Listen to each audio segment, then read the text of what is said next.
Hey, also, I just watched the sequel to The Accountant called Accountant 2. And I've watched the first one when it kind of when it came out, not maybe in the theaters, but sometime after it.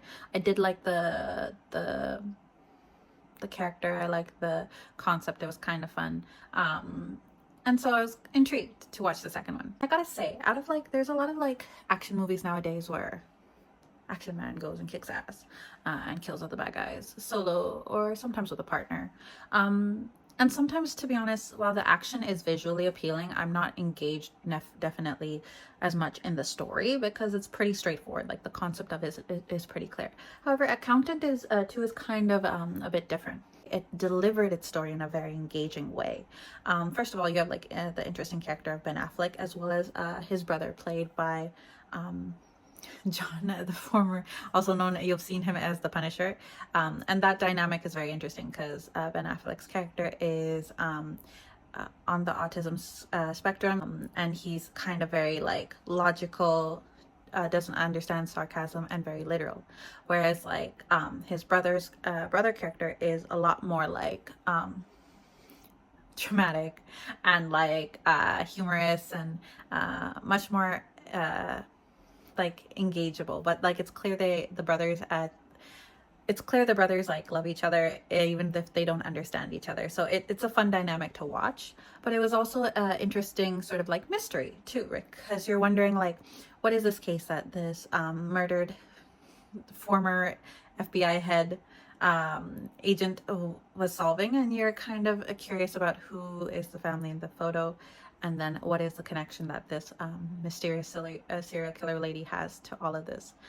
So the reveal, it did surprise me in the kind of in a nice way, because the clues were in a way all there right from the first scene, which is what makes this sort of format where you're telling you're having a mystery sort of a movie very effective, because sometimes you pose the question in the same scene. You're posing the question, you are also giving all the clues or the answers to the clue. If you want to know what the answer to that question is, what is all the questions that are being asked in the first for a few scenes, the answers are also there in the first few scenes. You just don't piece it together until you get a lot more clues later on.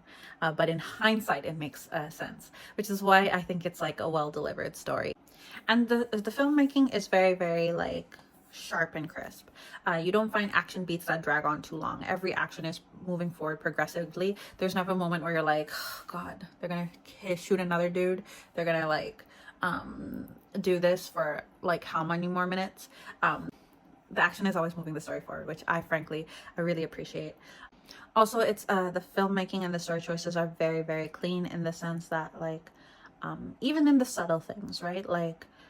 When that woman goes to get revenge on that guy, she's looking at the family photo and she tears it, but she doesn't tear it in the middle. She tears it where the wife is separated from the husband and the son.